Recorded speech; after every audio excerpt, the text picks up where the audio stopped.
Well, welcome back, everyone. Glad to see you here this afternoon. I am here to introduce our final panel of the day on a topic that really exemplifies what this conference is all about. The technology that is relatively new but has the potential to disrupt both society and business in very profound ways, blockchain. As I was saying earlier, like most of you maybe, how many of you understand blockchain well? Yeah, that's exactly right. So what I want to get out of this is a better understanding of what the heck blockchain really is.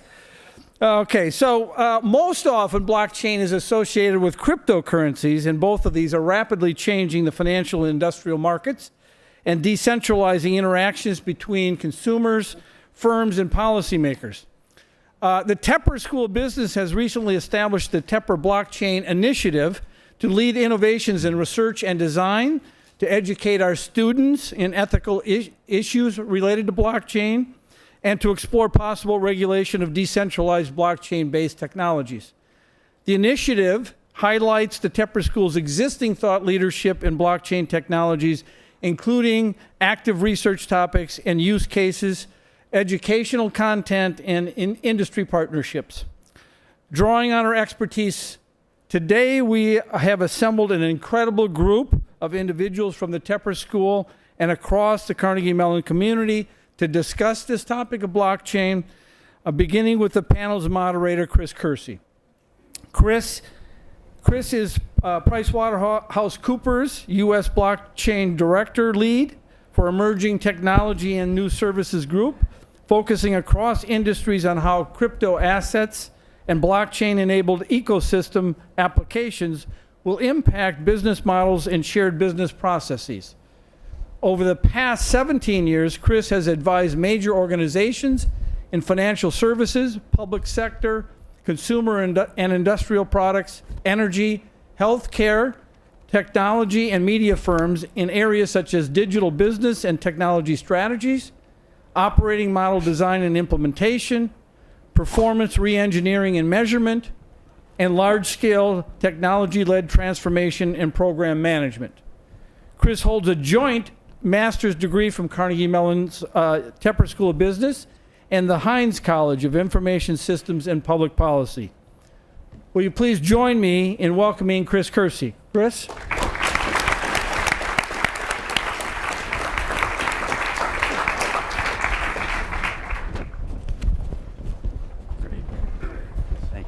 Appreciate it. Well, good afternoon, everyone. Thanks for the patience and sticking it out through the day. I think this has been a great event, and I am truly honored to be sitting on this panel and participate in the first year of this conference. As Dean Damon said, I've been with the firm for 17 years, but the last 2.5+ years really specializing in pushing out blockchain technology to across industry sectors. I came from a banking and capital markets background, but have spent time in other industry sectors. I will say that when I was doing the collaborative program between Heinz School and GSIA, I would have really liked this commute versus the one up to Posner Hall. And by the way, if this whole consulting blockchain thing doesn't quite work out for me, I really love the campus, so I'd really like to come back. Anyway, so let me take a few minutes to introduce you all to our distinguished panel. Over the last couple of days, we've had a chance to get to know each other a little bit, and I think I'm really looking forward to a lively conversation this afternoon. To my immediate left, I have Dave Passavant. Dave is the head of innovation for PNC Bank and the CEO of numo, which is a tech incubator subsidiary of PNC. Dave was a 2009 Tepper grad. To his left, we have Liliana Reasor. She is an entrepreneur and founder of Suprafin, a cryptocurrency asset management platform that levers artificial intelligence and blockchain. She has 20 years of experience in investment banking and fintech from JP Morgan, Bank of America, Deutsche Bank, Morgan Stanley, and Moody's Analytics. She has a MS in computational finance in 2004 here from Carnegie Mellon. To her left is Nicolas Christin. Nicolas is an associate research professor at Carnegie Mellon University, jointly appointed in the School of Computer Science and Engineering and Public Policy. He is affiliated with the Institute for Software Research and a core faculty in SciLab, the university-wide Information Security Institute. His research interests are in computer and information systems security. Most of his work is at the boundary of systems and policy research. He has most recently focused on security analytics, online crime modeling, and economics and human aspects of computer security. He has been working in cryptocurrency since 2011 and was the first to quantify the economic impact of dark web marketplaces and has developed the cryptocurrencies, blockchains, and applications undergraduate course jointly offered at CMU by the School of Computer Science and the College of Engineering. To his left is Ariel Zetlin-Jones. Ariel is an associate professor of economics here at the Tepper School. His research looks at how technology is transforming financial markets and how policy should respond. He is connected to blockchain, both through his research on stabilizing cryptocurrency prices and as a monetary advisor to the cryptocurrency startup company SweetBridge. To his left is Betsy Waters. Betsy is of Ripple, the global leader in distributed financial technology, focuses on building Ripple's network of banks using Ripple's X-current, cross-current to make cross-border payments using distributed ledger technologies. She brings over 25 years of banking experience in FX and cash management to her role. Betsy served as head of transactional FX for the Americas at HSBC and at Citibank. Ladies and gentlemen, your panel for this afternoon.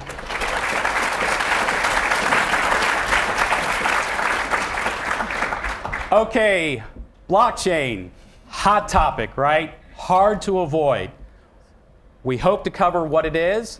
I can tell you right now, the myths of it solving world hunger and getting out bloodstains are fairly overstated. Over the next hour, we do hope to demystify cryptocurrencies and blockchain and hope to separate really the hype from reality and practicality.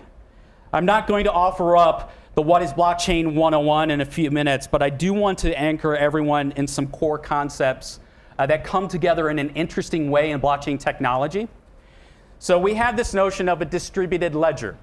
Distributed computing and distributed databases have been around for quite some time, but blockchain distributed ledgers are effectively add-only databases, which shares information in near real time with counterparties.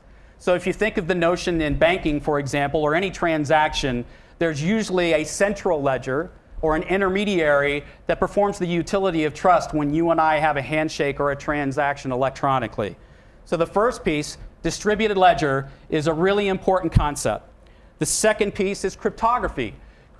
So in other words, we have now a way to share information in networks where I can actually have my competitors or frenemies in the same network. That is basically using secure hash algorithms and public key infrastructure where I can make transparent to the counterparty that needs to opine and see the information, while for folks that don't need to see the payload, if you will, I can keep that at arm's length. We also have the notion of consensus, and I know consensus was discussed in the first session this morning around the energy that's expended to demonstrate proof of work. And basically consensus is the way for the network itself to enforce the rules of engagement and validate transactions as they occur. The last piece is a relatively more recent construct, especially in the blockchain domain, of smart contracts. And smart contracts are effectively computer programs sitting on the ledger that help us enforce basically the terms and conditions that satisfy an arrangement or a transaction. So what that effectively does is that actually helps us orchestrate these shared business processes. And in some instances, because we can establish rules around that computer code, I can actually create automation opportunities. So those four things that come together are effectively the special sauce of blockchain. So what are the uses of blockchain? Bitcoin is arguably the first killer app of blockchain. The analogy that I like to use is if you think of the internet, does anybody remember what was the killer app of the internet? Email, right? Email was the first killer app of the internet.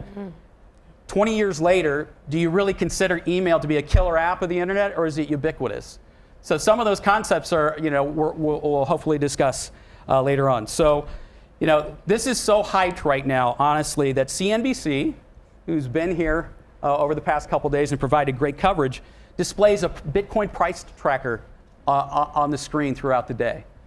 And one of the things that maybe we can touch on is, do we believe that the Bitcoin price tracker is contributing to the hype, or is it contributing to the legitimacy of cryptocurrency? So maybe we can touch on that. So if you think about the benefits that I described when I went through those four key components, other use cases come to mind and are being pretty vigorously pursued in the marketplace as we've seen.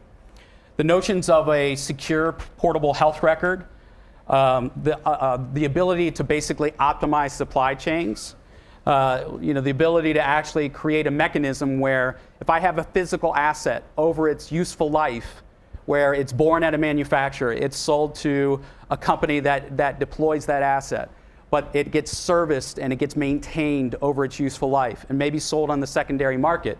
If I establish that health record for that asset on the immutable ledger, think of it as Carfax on steroids, and just insert the asset here. That could be an airplane, it could be a car, it could be a locomotive, it can be any type of asset, including digital assets. So those are the types of use cases that contribute to what I like to call the airline magazine syndrome.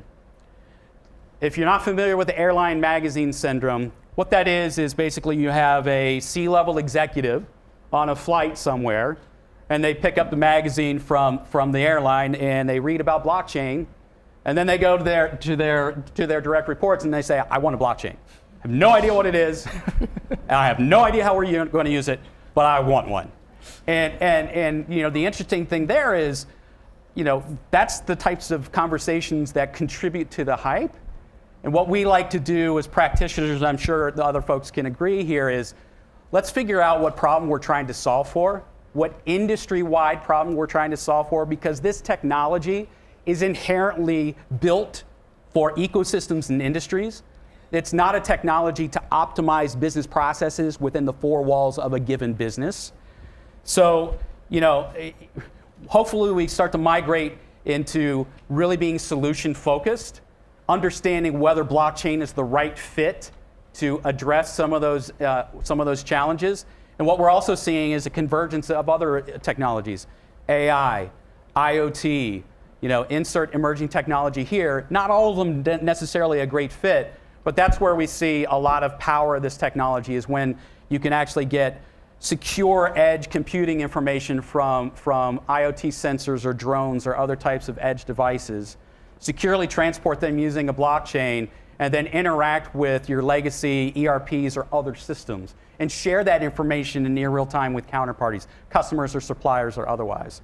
So, that's what we've been doing at PwC, and most of the other firms in this space have been doing. A lot of investment in the startup communities, a lot of investment from the large cloud providers, and a lot of large investment from the SAPs and the Oracles of the world. Huge open source communities that are contributing to these ledgers and these protocols. Betsy kind of represents a more recent kind of fit for purpose type of blockchain that addresses maybe some more specific applicability, and we'll go into that. So today, what we want to be able to address is the notion of, why do I need a cryptocurrency on a blockchain? Can I actually build a cryptocurrency blockchain? What's that look like? Why would I do that? And then what are the impacts of blockchain technology and cryptocurrencies on financial services? What does it mean for a financial service, a legacy financial services institution like a large bank to have direct exposure to crypto? In other words, offer crypto assets and cryptocurrencies to their customers, or indirect exposure in terms of cash coming in and out of their legacy bank accounts into crypto exchanges. We'll also talk about some of the use cases that I kind of highlighted around the use of blockchain outside of the financial services industry. And then we'll talk about some of the public perceptions about blockchain for, I'll just call it nefarious purposes. You know, if you followed blockchain and cryptocurrencies for any period of time, you know that there have been some less than savory activities that have occurred using cryptocurrencies. And then we'll talk about the role of government and regulators in this. You know, do we believe that government and regulators will enable adoption, accelerate adoption, or hinder adoption? And what role should they play? And then finally, we'll kind of hit on the notions of how soon do we think this is real? How soon do we get to scale? When does this potentially, for certain use cases, become ubiquitous?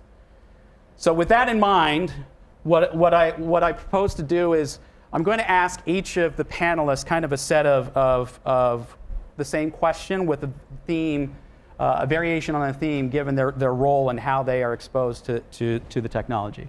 So Dave, you know, kind of 4 questions here. How did you first get exposed to blockchain and cryptocurrencies? Describe the aha moment that made you think, wow, this is really interesting, and I want to kind of pursue this commercially. What excites you most about the evolution of blockchain? And what, in your opinion, are some of the most challenging barriers that you've seen to adoption? Sure.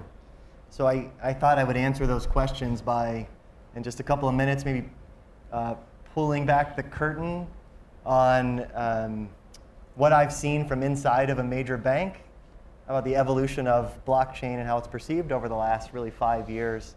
And as I was reflecting on it, I think it's gone through kind of 4 phases. These are my phases, but phase 1 was sort of 2012, and this is where blockchain was Bitcoin, right, to us inside the bank. And that phase was I would term that the shock and ignore phase, where the narrative was, this is a new kind of money that will replace money and banks and central banks and let's just hope that bad things happen and it goes away. Because you didn't know what to make of it, right? You didn't know what to make of it. And actually, at that point, I think that phase ended roughly, probably late 2013 when Bitcoin hit I would say one of its first major bubbles, right? Reached about $1,000 in price. We actually had Nicolas come in and give a talk to our bank. And if you've ever seen a room of 200 bankers simultaneously just scratching their heads trying to understand, Nicolas is a brilliant guy, and nobody understood anything he was saying. It's a very complicated. It's a very complicated thing. It's a very complicated thing. But what came out of that was, I think, phase 2, which I will call sort of the enlightenment phase, which is where we realized actually, okay, Bitcoin is maybe still like who knows what's going to happen, but the technology underneath it, this blockchain thing, is actually potentially pretty powerful and transformational for a lot of our business, where you have multiple parties engaging in some kind of a transaction.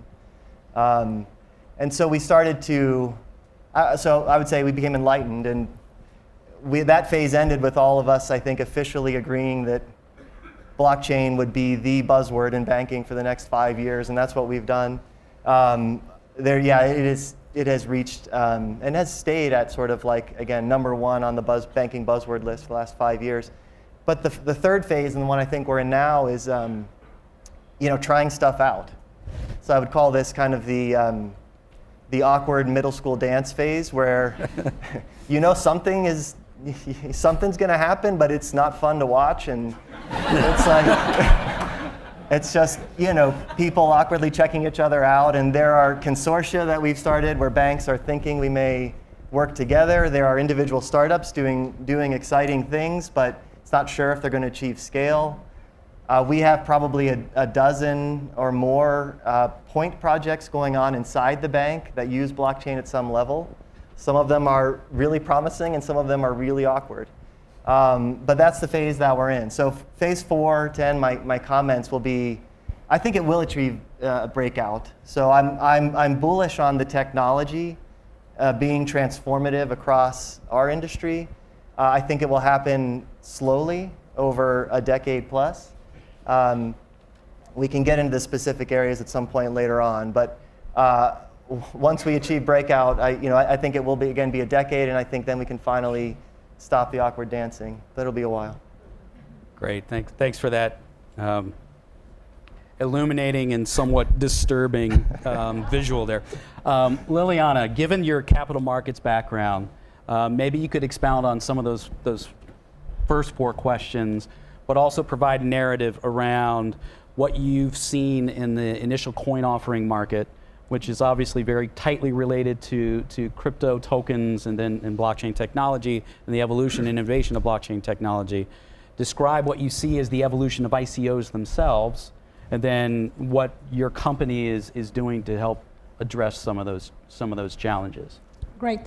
So I first came across the concept of blockchain and cryptocurrencies in 2014 when I was asked by an online fintech a magazine to write an article on fintech, and then I was intrigued by Bitcoin, so I researched Bitcoin.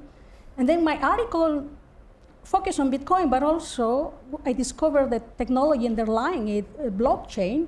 I concluded that while Bitcoin was the first cryptocurrency that was enabling global payments, it was really the technology underlying it, blockchain, that had great potential to create new innovations because of the benefits that blockchain brought, one of them being disintermediation and other stuff.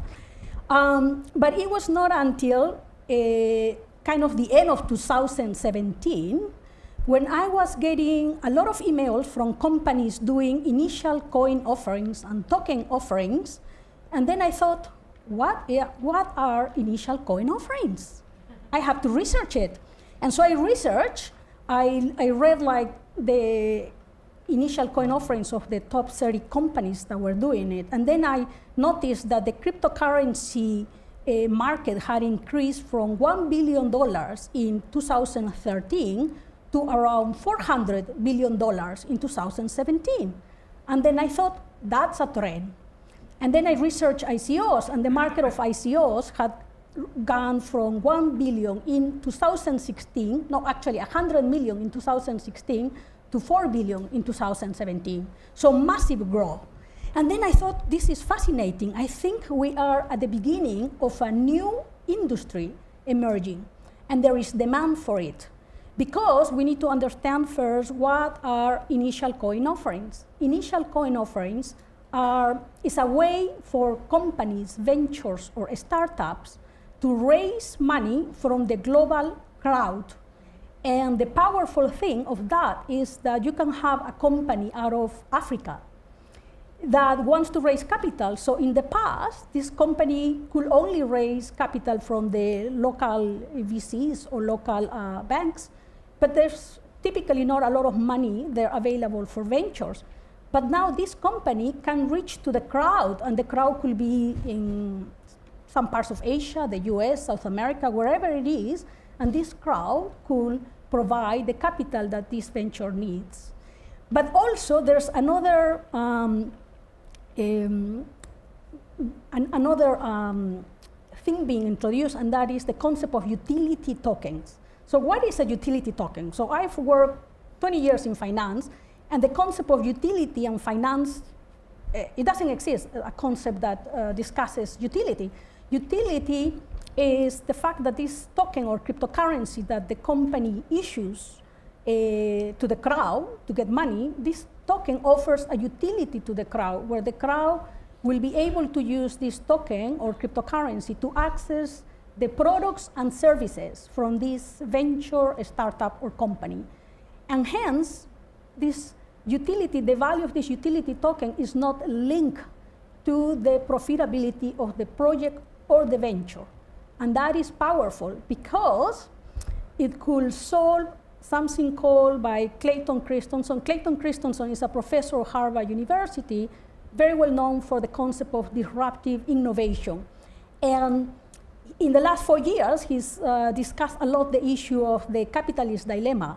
The capitalist dilemma is the issue that a lot of the money that is supposed to go to finance disruptive innovations, like, for example, Google, is financing few of these disruptive innovations, but not enough. Most of the money is financing efficiency innovations, and those are innovations where you take over a company, the company is not growing fast enough, so you restructure it, you fire people, and you improve the profitability of the company. And he said, for some reason, the money continues to go there and there and there, and that's not very good for the economy because we cannot generate enough jobs. Now, with the concept of utility tokens, we can decouple the financing of the company and the need for the company to be profitable in the short term. And so that is, I think, powerful. So from a theoretical point of view, it's very, very interesting. It could achieve amazing things. But obviously, every industry has issues. So one of the things in cryptocurrencies and ICO that I've noticed is that there is there's been a lot of fraud and scams. And I assume that this always happens in a new industry. And because I observed that, I thought, I can create a company, and that's my company, Suprafin, so that we can solve some of the issues of cryptocurrency. It's a complete new industry. It can have an amazing impact, but we need to help the industry. And so my company, Suprafin, is a portfolio management platform for the global crowd to create and manage a portfolio of cryptocurrencies, but also it will do all of the due diligence and the vetting of the ventures that are issuing the tokens. Because most people from the crowd, and I'm talking about regular people, they don't know much about finance or cryptocurrencies or wallets or the blockchain, but they want to participate in this new industry. And so we need to help them, because typically they are the ones being targeted for the fraud and the scams and so on. So hopefully I can help steer the industry in the right direction, and hopefully we get other participants with the right intentions and with the right knowledge to enter the industry, because it could have very positive effects, I think, in the business and society. Thank you, Liliana. Nicolas, Liliana kind of highlighted one of the challenges with blockchain, because ICOs, a lot of them are predicated on innovation of the technology itself and investment into those innovations, and sometimes they're based on white papers, maybe not the most well-founded or legitimate claims on the technology. So maybe as you go through those questions about how do you get exposed, what made it interesting, maybe you could offer up, especially given your background, the lens of this from a technical perspective, what makes it interesting technically, and maybe if time permits, we could talk a little bit about the notion of a public permissionless blockchain like Bitcoin or Ethereum versus private permission kind of cross-enterprise instances like we see in industry using Hyperledger and some of the others. Sure, thank you, Kris. And so I'm going to try to provide a little bit of background on the technology, what it buys us, what it doesn't buy us. Hopefully I'm going to be, well, hopefully my teaching skills have improved since that fateful meeting in 2013. But so basically all of this started in 2008 when the Bitcoin digital payment system was proposed by an anonymous person. And it wasn't the first time that people were proposing a digital currency. In fact, digital money can be traced back to the early 80s when cryptographers thought that this was an interesting topic to study. The key innovation in Bitcoin, though, was that, and the radical change was that this was a completely decentralized system. So if you think about currencies, there's usually central banks and central mints that are backing them and producing them. In Bitcoin, there is no such thing. Everything is achieved by this notion of distributed consensus. What that means in practice is that the participants to the network are voting on what are correct transactions, including production of money. So that sounds really cool, right? Why didn't we think about this before? Well, we didn't think about this before, and this is something that's going to sound familiar to those of you who've taken a distributed systems class, because it had been proven that in the general case, if you've got a network of people, a network of participants, that can be faulty, malicious, lying, you cannot prove that you're going to reach consensus. In the general case, you can't. There's a mathematical proof that shows that not going to happen. So people had just, packed up and left at that point. The key innovation in Bitcoin that its designers used was that they decided to reduce the problem to something more manageable. Yeah, we can assume that people are going to be faulty or potentially, malicious, but they are also going to be economically irrational, which means that they're never going to act against their best interest. And if you reduce that problem to this setup where you have economic incentives, and if you're okay with a couple of other approximations that I'm going to sweep under the rug, you can actually end up with a system that works. And that's why we have Bitcoin. That's why it works. So now, again, 2011, 2012, we had a system that appeared to be, somewhat functioning, but we were investigating it at the time because it was interesting. It was, new, and people were using it, and we realized that people were using it mostly to sell and buy weed online, which seems a little bit disappointing given, the technological breakthrough that I just described. And we were not the only people to actually have the same reaction, right? So people very quickly thought, okay, wait a minute. We can probably layer this, right? Distinguish between the application, which is using it as a payment system, from the workhorse, from the engine. And the engine is this distributed consensus primitive. And so that's how you ended up with this notion of blockchain versus cryptocurrency. The blockchain is basically the distributed consensus mechanism, the thing that makes it work. The currency is one application. Another application, we talked about smart contracts. So think about it this way. When you have distributed payments, all you're verifying is that I'm paying Kris the right amount of money, right? That's a very simple computation. But nothing prevents you from doing something a lot more complex, like saying that I will pay you with an interest rate over 10 years. You can do arbitrary computations. And that's something that is implemented in another system called Ethereum. And so when the cat was out of the bag, people started to actually use this substrate, this distributed consensus mechanism, to build really, really cool applications. And that's where a lot of the hype is coming from. So we're going to have time to delve much deeper into the discussion. But to me, blockchain technology is going to be really useful when you're in a situation where you've got a number of rational, potentially competing entities. And so that's the case when you have a public system where everybody can join. You cannot ensure that everybody is nice. But that's also the case when you have what Kris referred to as a permission blockchain system, which is essentially kind of a private club membership. Only people that you want to let in are in. Well, you still need to make sure that they're all acting in a common interest. So think about consortia, for instance. You've got companies that are not going to actively try to destroy each other, but they've got their own self-rational economic interest in mind. And you want to make sure that they play nice with each other.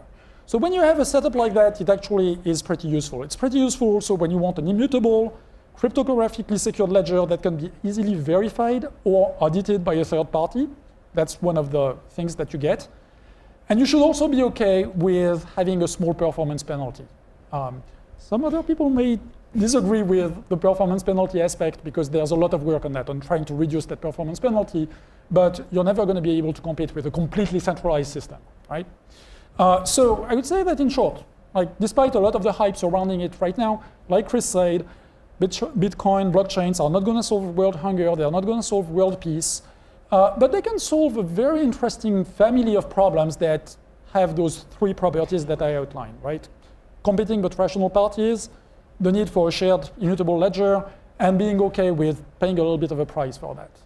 So that's basically what got me interested into it. And I really look forward to the future because it's not clear to me what the killer applications are, other than, again, purchasing illicit products online.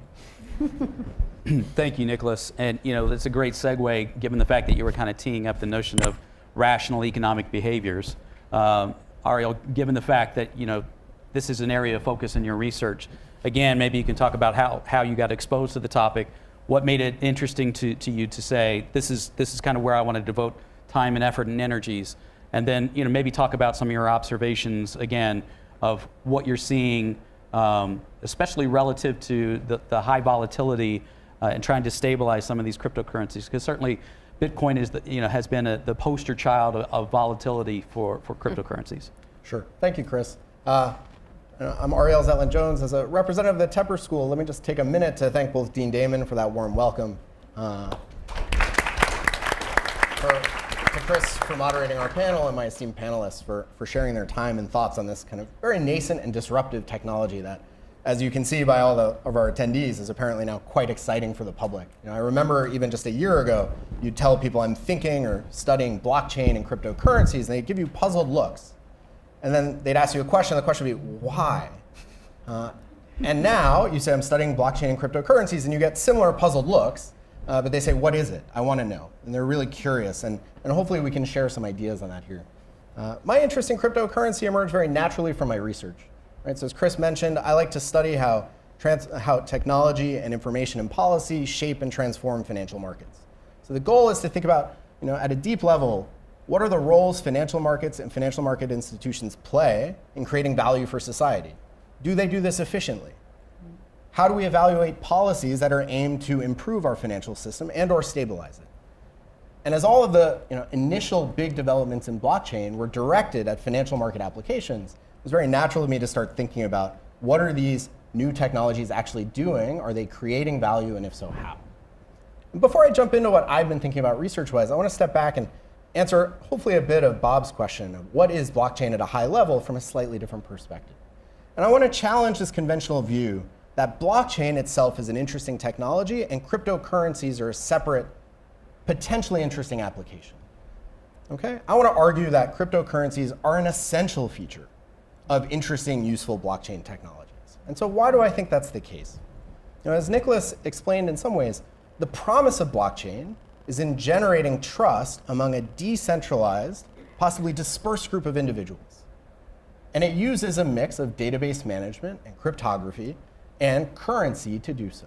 And so let me just expand on this role of currency. Okay? How do you generate trust when trust is typically hard to come by? And Bitcoin's answer, effectively, lied in a very old idea, which is money.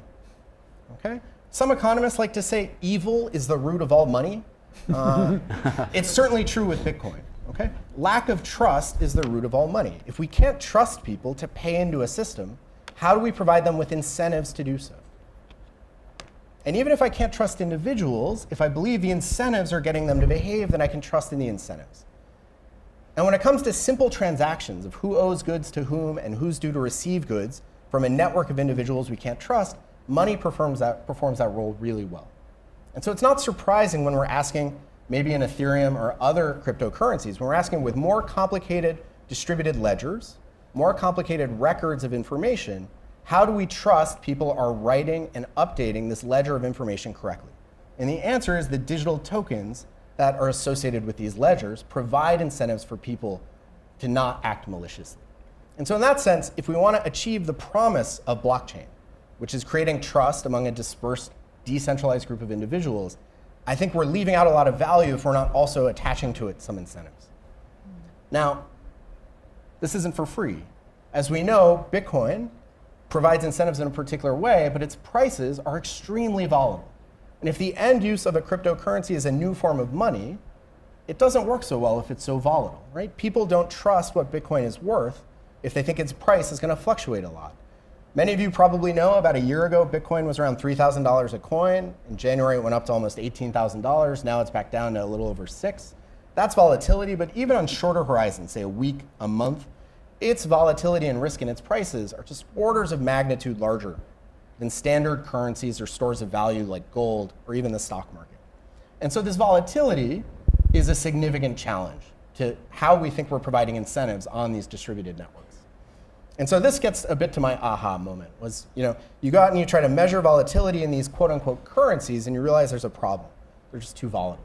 Now, we're not the only ones to recognize this volatility. If you follow anything in blockchain, there are probably 15 startups trying to create so-called stable coins, cryptocurrencies whose prices don't move very much. There are probably 16 now.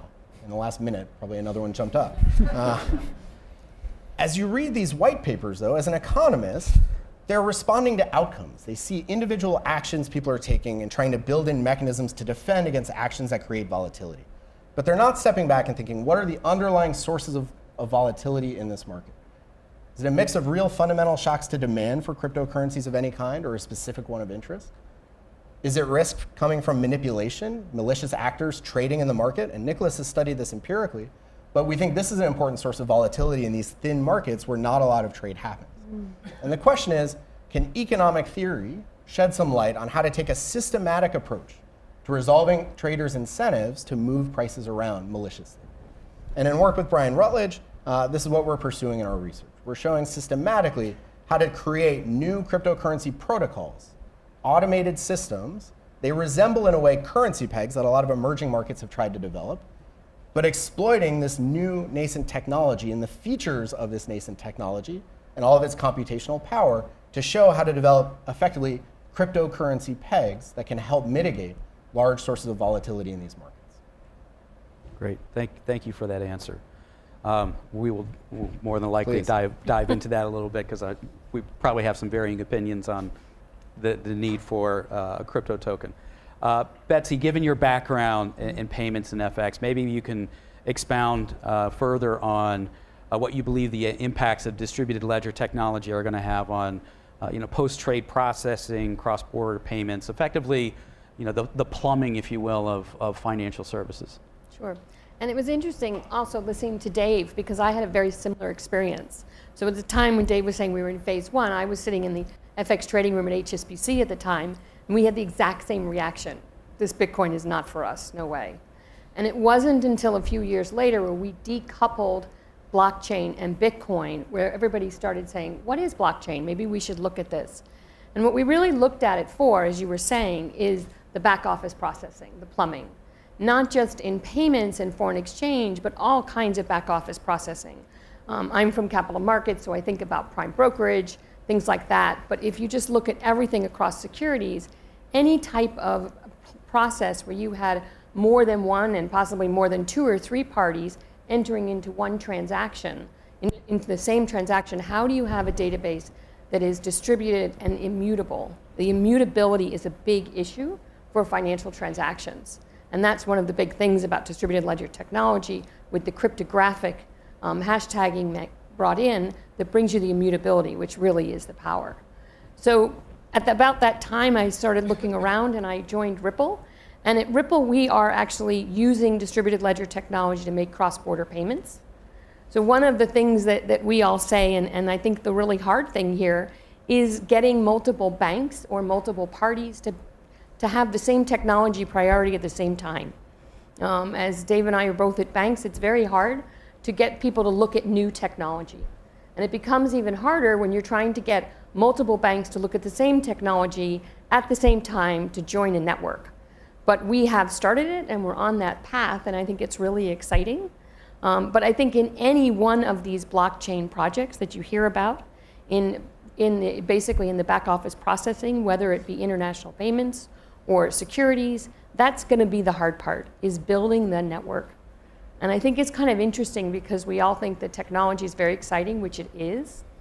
But really what it boils down to is a lot of good hard work to get people on the network and to get people going with that. So that was kind of my aha moment in the whole thing, was it's really great technology. The technology works. And I think that's one of the big things, is you have to make sure the technology works and it does what it says it does, which at Ripple we know it does because we have live customers making cross-border payments on our technology. And we're on that path to building up a network, but it just takes a lot of hard work to get everyone on there. Yeah, I mean, the lesson there is if anyone has actually been close to or large-scale digital transformation in one company, Yes. this is effectively digital transformation across multiple parties. And then that starts to expand.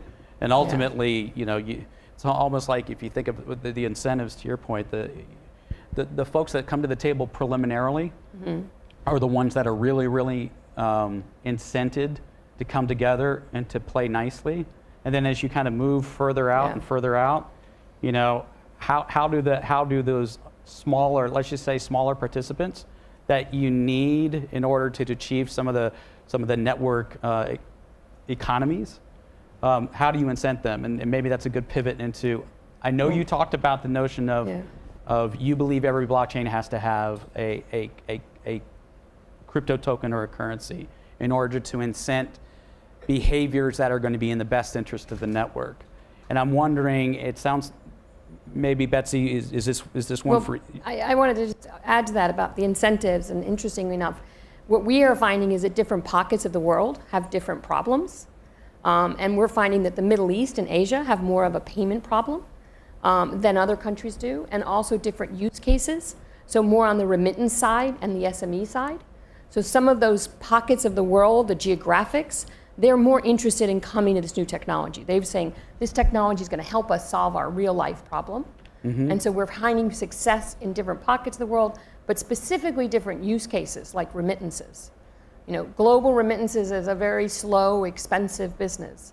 How can you turn that into a real-time business with real-time payments, full transparency?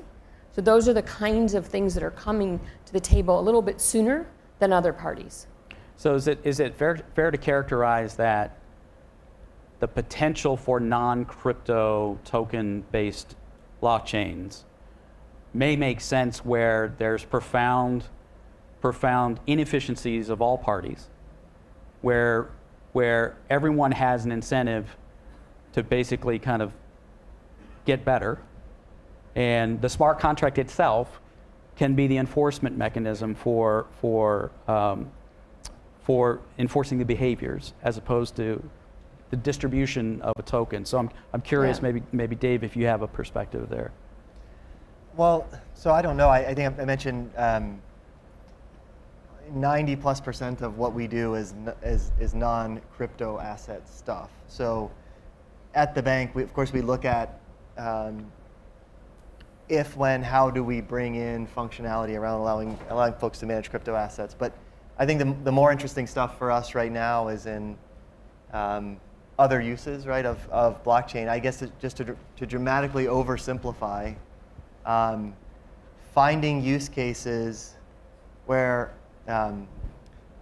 maybe try it this way, if there are folks in the room like myself who used to be a consultant, when you go into many businesses and you dig all the way down to the root and see how things happen, transactions happen, like there's often and usually fairly terrible, scary stuff going on around like manual reconciliations and paper, and that's very much true for banks, right? And that costs us a ton of money, Yeah. and it makes transactions, like who's bought a house and like went through the title search process? It's horrible, right? Who's tried to like transfer a 401k from one bank to another, right? From one custodian to another. Those things are terrible. They don't need to be terrible, right? They're terrible because we've architected them to be fairly terrible in these silos, right? So my point here is we're searching more for specific use cases that will benefit our customers by doing this in a less terrible way. We think blockchain can do that for us. So it doesn't really answer the question around tokens on top of blockchain, because we just don't spend that much time on that, to be honest. We think blockchains can exist. The technology of blockchain can exist if you can pull off this multi-parties agreeing to do the same thing magic. They can exist without a token. Okay. See, but so I just want to add something there, because in Asia, so I think a lot of the blockchains, and China has probably the largest amount of patents in blockchain. In Asia, and particularly China, they keep launching new blockchains all the time. But this blockchain, so the first blockchain was the one attached to Bitcoin, but now these other new blockchains, like there's the blockchain created by Elastos, which was supported by the Chinese government, they created their own token, and they are supposed to create a completely new ecosystem for companies in arts, music, that want to eliminate intermediaries, and these companies can attach themselves, they can issue their own tokens and attach themselves to this new blockchain. And I thought that was fascinating, and then they launched, there's another blockchain being launched, Newton, and another one, SOS, one which is my partner, and they're in Asia, and they are developing this blockchain to allow new fintechs to go on top of them, and they're going to facilitate access to consumer. And then I thought, okay, so now blockchain, depending how it is utilized, it could allow the creation of complete new ecosystems and new companies. But I feel that Asia embraces it more because in the case of financial services, they have less developed financial services, particularly in Asia, so they can create new models, new business models, and new companies. So just wanted to add that. Yep. Anything else, Ariel or Betsy? I was just going to say is that in each of these blockchain examples, you have to have a value to someone. Yep. So in a cryptocurrency, the value is being paid in a token, in more of the token of the cryptocurrency. But in a blockchain that is a business process, the value is in that business process. So in a payment, or as you were saying, in moving the 401k, or in post-trade processing of prime brokerage or securities, the value is in that process, and the value is in the process that the bank who's doing it can bring to their client. If you don't have a value in the process, then you need a value in actually money or the token. I would just add to that. I completely agree with what Betsy said. There has to be value in all of this. So is there value in Bitcoin? It's value to the extent we need a new form of money. Not all of us are convinced we need a new form of money, and that might deal with our conjectures of will Bitcoin be here in 5 years. But when we think about the value in itself is not enough, because the critical feature of blockchain is it's decentralized. Now, if we can provide incentives within the firm, say, if I'm running Allegheny County property assessments and I own all the titles, and I can direct all of the incentives of the people running my blockchain that we put all these property records on, so we have fewer mistakes and it's easier to find them, then you're right, we don't need tokens because we can just provide the incentives directly. I'm just trying to argue that if the promise is in generating trust, where we don't have some centralized direct way to provide incentives, we need some other incentive device. And I think it's very natural for the tokens associated with the ledger to play this role. And so it's not, again, I didn't mean to say you can't have a blockchain without a token, but I think a lot of the value and the promise of blockchain is linked to its ability to incentivize people to trust each other in this decentralized network. Yep. I'm going to pivot here because I know we're coming up on the time to allow for questions. But let's talk about the role of government and regulators. And maybe Betsy, I'll punt this to you first. Obviously, financial services is certainly one of the sectors where blockchain innovation kind of derived, but also there's been a lot of investigation. Healthcare is another. Power utilities is interestingly enough another one. So I'm curious as to what you've seen the regulatory response has been to both crypto and blockchain as kind of an enabling technology for these kind of cross-party business processes. And is your supposition that this is going to either enable or is it going to hinder adoption and widespread adoption? Well, first, we're working with quite a few regulatory bodies, monetary authorities around the world to educate them on. And one of the things is to look at is not necessarily to regulate the technology, but to regulate the use cases. So in one example, if the use case is international payments, regulate that. That needs to have AML screening. It needs to have all these other aspects to it. If you're moving this from a traditional multi-party method to a blockchain, and you have to make sure that the blockchain technology accommodates that regulation and all of those screenings that you need to do. So really regulating the use case, not necessarily regulating the technology. And I think that also makes sense because if you regulate the technology and not the use case, it's almost like by the time the banks or the users come up with a new use case, the regulators are behind the ball. So you really have to look at how do you, in a regulated environment, how do you get the new technology to work to regulate that use case? Any other responses from anyone else on the panel? Well, I think I like a smart regulation, but I haven't seen much smart regulation. So smart regulation is when the regulator is very well informed of what needs to be regulated and thinks carefully how to regulate it so that industries could thrive. And so if they're going to regulate the industry, they need to acknowledge that a utility token could have an amazing impact in democratizing the flow of capital and in empowering the financing of clean tech projects, for example, or ed tech projects that might not be profitable fast enough in the short term, but that could have amazing impact in society. So I think if regulators are going to regulate this, it just needs to acknowledge that and do it in such a way that it really continues to help society benefit from this amazing technology. Great. We're actually going to start taking a couple of questions here. I know we're coming up on the time.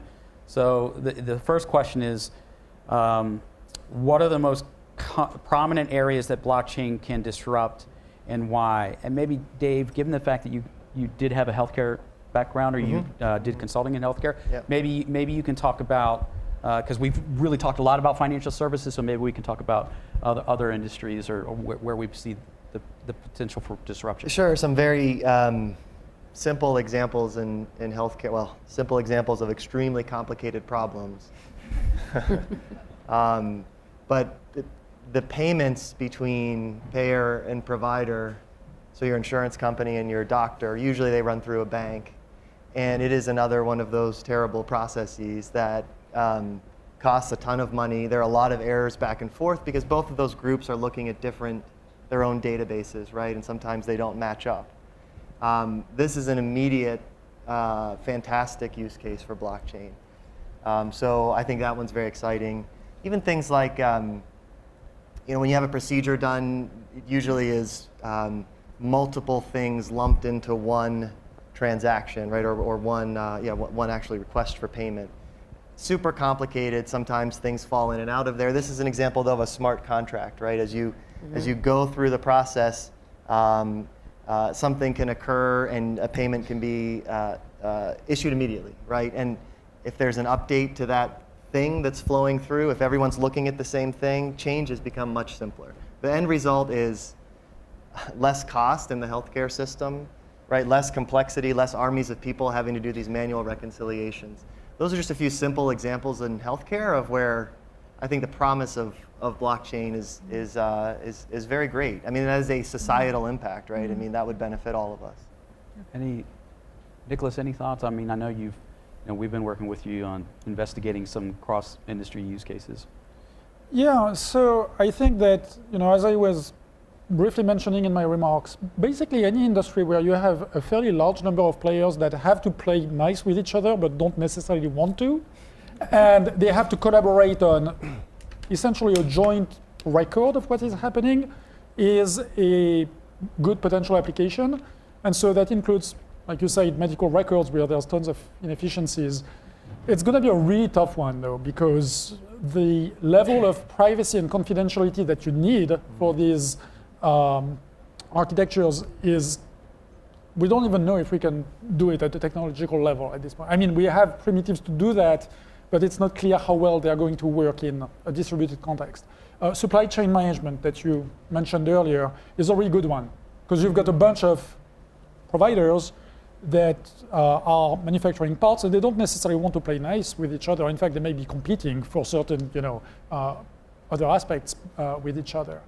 Other examples, government records and property records and things like that. There's tons of inefficiencies there, and essentially decentralizing the infrastructure and making sure that it's auditable by anybody who wants to audit it, that sounds like a good application. So that's 3 examples out of many, I think. I would just follow up on Nicolas's comment. I mean, supply chains are a great use case. They're also, for today, a nice use case for all of the combinations of blockchain and, say, Internet of Things technology. Right? We have goods flowing in one direction along a supply chain and credit flowing in the other, making payments for those goods. And so being able to track when goods change hands from one producer to the next and automatically unlock payments going in the other direction is just a very natural use case for these types of goods. And again, what's valuable is you're bringing together, as Nicolas said, very large parties who don't necessarily like playing well together. And this is all enabled through smart contracts. And just one other use case that relates to some of these, when we think about insurance markets in general, these are contingent transfers, right? When your insurance company works well, from your perspective, it looks like a smart contract. When there's an accident, you get a payout. If there's not, you deliver a premium. So there's just an agreed direction of flows in different states of the world from your perspective. But as we all know, dealing with insurance companies sometimes can be difficult. They have sometimes denied claims or other issues going on. They have their own moral hazard problems at stake. So wouldn't it be good if we could eliminate this trusted third party who sometimes we can't trust? Wouldn't it be good if we could find a way to effectively insure each other using smart contracts on a blockchain? Now, maybe not in health, because I don't want to necessarily verify whether Nicolas has gone to the hospital or not, but maybe in derivatives markets where there's counterparty risk, where we just know the outcomes of trades that are being bet. I mean, we can think of different arrangements where contingent transfers are being made, where eliminating the middleman, not just for the sake of eliminating the middleman is useful, but for eliminating the moral hazard possibly associated with this middleman. So I think I have time for one more. What do we think blockchain technology will look like in the next 5 years? And will it have more of an effect, or what type of effect will it have on our daily lives? In other words, how is blockchain going to contribute to a better society?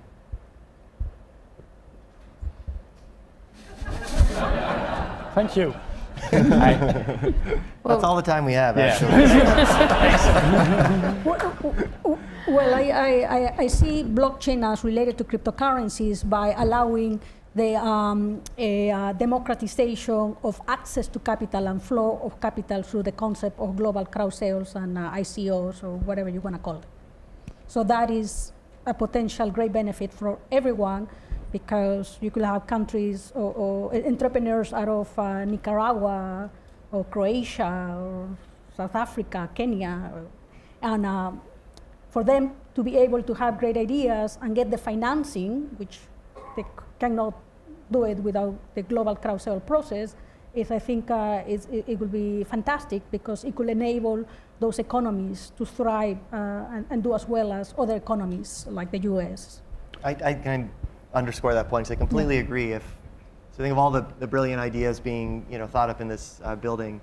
If those folks can get access to capital through some kind of an ICO function that achieves a level of credibility above what's there today, then that's a wonderful thing, right? If honest capital is flowing into honest ideas in a more efficient manner, that's wonderful. Will it happen in 5 years? I have no idea. Well, hopefully we can help, Suprafin can help steer that in the right direction, and others will join us. The one example that comes to mind for me is the UN ID 2020 project. And for those of you that are not familiar with that, the notion is that you have refugee populations underserved by the notion of even proper documentation and having access to education and jobs because they lack proper documentation. And so the effort here is to establish via biometrics and other types of kind of authentication mechanisms an immutable identification, and then basically tie that to the types of services that outreach organizations, educational organizations, even funding, being able to trace funding from like an IMF or a World Bank down to the end user and kind of end outcome. Certainly that's one that we're not necessarily that actively involved in as our firm, but one that obviously gets a lot of press and is a really interesting use of the technology. So I think the interesting thing is if you look at the internet over the last 10 years, the internet brought us movement of information. Blockchain is going to bring us storage of records, and records in every way. A perfect example is that one. When you talk about supply chain, you think, how does supply chain come to us from a personal point of view? I mean, maybe 10 years from now, we're going to go to the grocery store and we're going to put our scanner up to a QR code and see exactly where those strawberries came from, and who every person that touched those strawberries. So it's the storage of record, but it's also making those records trustworthy, because it's all about bringing trust to a trustless environment.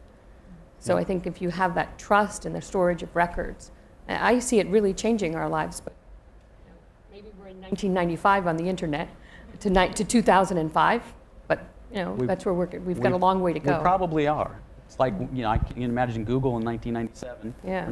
or explaining you're like web crawler. No. Oh, you're like AOL. No. Because the basis of comparison is to something that's at a point in time, and this doesn't represent that point in time. Sorry, or you were going to say something? I was just going to say, go ahead, Sorry, Betsy. no, I was just going to say, I was at Citibank in the late 90s, and we referred to it as the blue bank, and we didn't want to destroy the blue bank. We didn't want to have the internet bank destroy the blue bank. And I think we're in a lot of places now where, people are worried that technology is going to make a change. I was just going to propose one slightly different way of phrasing your question, which is, where do we necessarily want this technology to go? And I think we've talked a bit about regulation today, but I think something we're not seeing is policymakers take advantage of this new technology. One thing, as Betsy said, this technology allows for is an immutable record of information. Yeah. Potentially with smart contracts, an immutable set of policies of how to respond to that information. We know from years of economic research, some of which was developed right here at Carnegie Mellon, that commitment and transparency is quite valuable for government policy.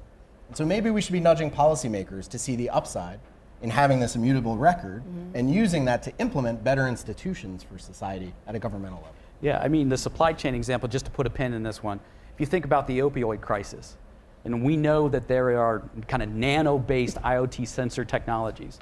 If you had the ability to actually establish that birth certificate at the manufacturer, all the way through in consumption, and you had analytics that actually, an AI machine learning that looked at that data, that immutable transactions, you would certainly be able to localize very quickly where there seems to be kind of a greater concentration of opioid prescriptions, opioid distribution, to the betterment of addressing a really profound issue. So I know we only have time for one more.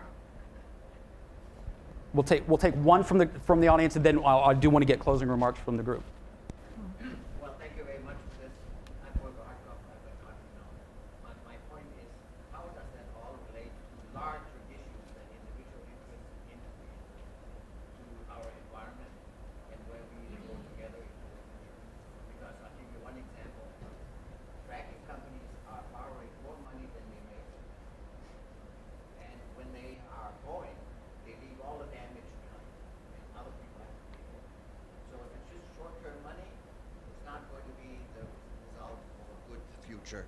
And thank you very much. So to repeat the question, how is this going to address some of these these challenging societal issues? The example of fracking basically making less money than they borrow, and then destroying the land in the process and the ecosystem, and then they go away. Well, I guess the question would be for the group: do we believe that blockchain has a role in addressing that issue? Yes. Okay. So I'm involved. One of my advisors used to work at the World Bank, and he's completely concerned about clean energy and education, technology, and so on. And the concept of utility token, which is, are you adding value to society? Is there utility? Will help finance those projects that focus on doing good to society, like clean tech. And so they will never finance through a utility token. Something like that will never be financed, because that's all about short-term profitability and destroying the environment. So there is potential, and currently the World Bank is completely engaged with the concept of blockchain and cryptocurrencies, because they know they can have a major impact in financing these long-term projects. So we're going to wrap up with closing remarks, a lightning round here. So I'm going to ask each one of you.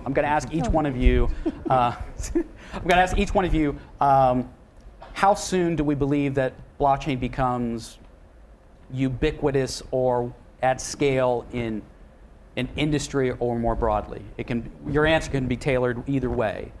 I'll start with Betsy on the end, and we'll work our way I back. sort of already gave a hint to mine.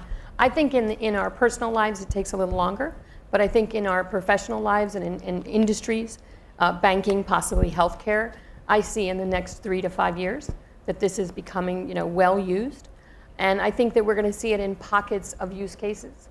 We definitely see things going on in different specific post-trade type of environments. I come from the world of foreign exchange. There's something called prime brokerage, which is what hedge funds use a lot.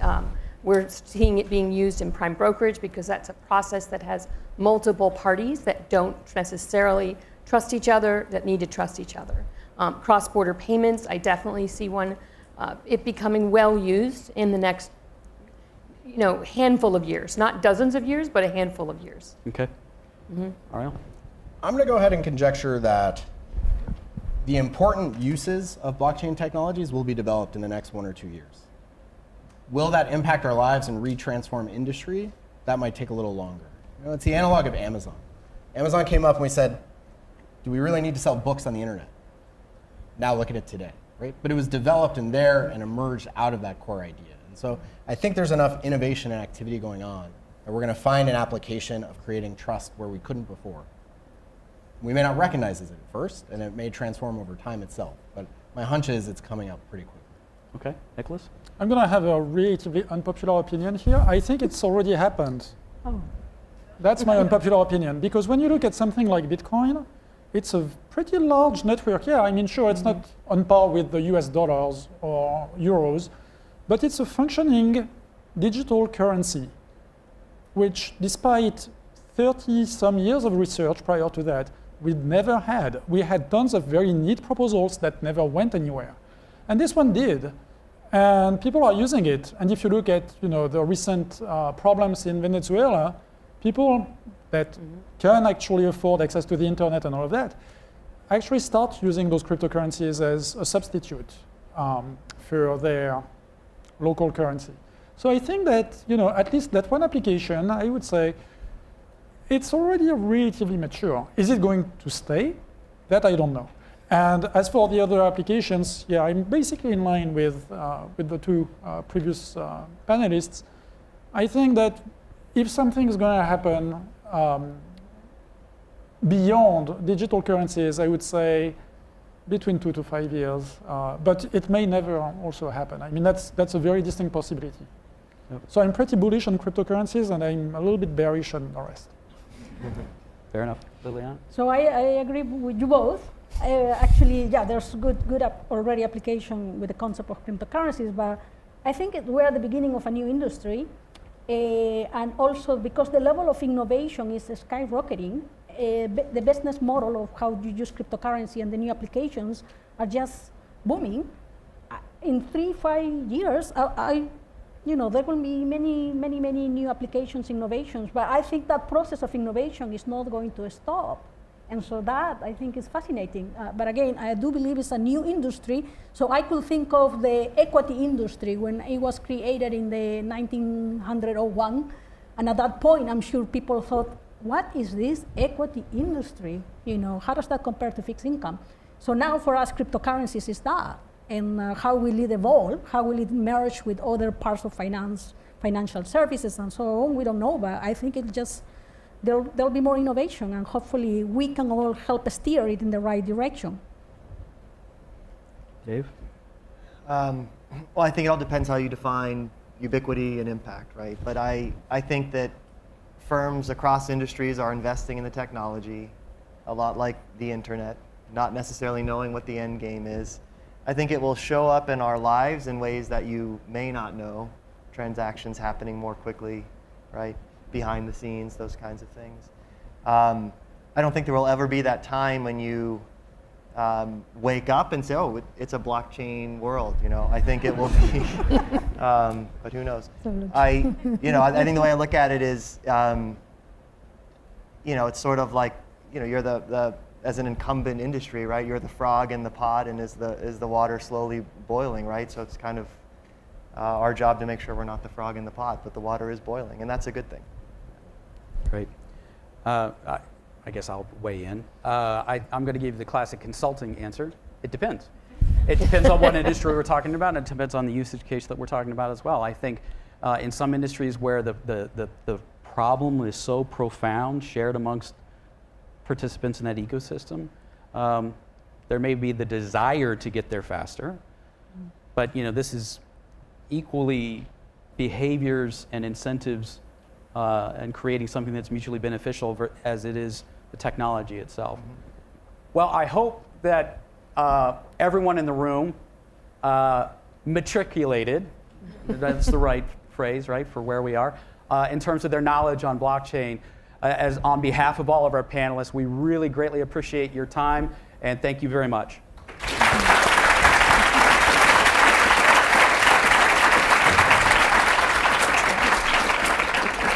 Well, I want to thank Kris and all of our panelists for doing such a great job and helping us better understand blockchain. Please give them another round of applause.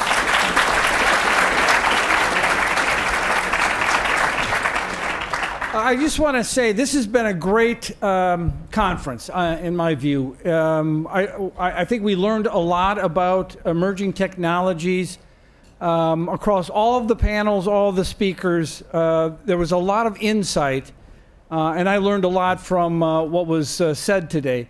A couple of themes came through for me, and I hope you have your own set of themes as well. One is that, there is, technology is evolving, and it's evolving very, very quickly, and it's having impact on our lives, it's having an impact on business, it's having an impact on society. Much of that impact is going to allow business to be more productive, be more efficient. It's going to allow us to make, it'll help support and aid our decision making. And it's going to improve the lives of individuals in many different ways. But there are also challenges and risks involved as well. And the two that I picked up on during the discussion throughout the day today is that, number one, the changes in technology can have differential effects throughout society. And that we need to be concerned about how all individuals are being affected by the emerging technologies that are being developed. And the other is, and this is related, is the ethics of technology and how we deal with those ethical issues. But it was a great conference. The intent of this conference, as I said from the beginning, was to really highlight the intellectual and thought leadership that resides here at the Tepper School and at Carnegie Mellon University at the intersection of business, technology, and society. And I think that came through in the panels and the speakers that we heard from today. The other thing you heard, I think, was a message that came through loud and clear, was that many of these issues cross disciplines. That the solutions to many of these problems that are facing business and society, most of the problems, the solutions will not be found within a single discipline, within the walls of a single school or college. But these are truly interdisciplinary problems that need to be solved. And there is no place better to do that than Carnegie Mellon and the Tepper School of Business. So I want to thank all of you for being here.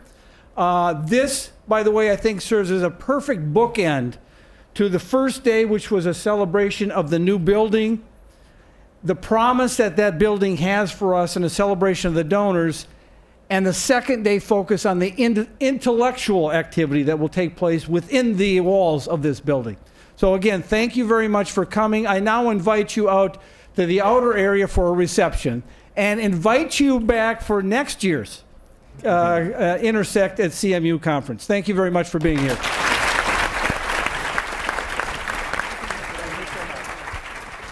that. Thank you.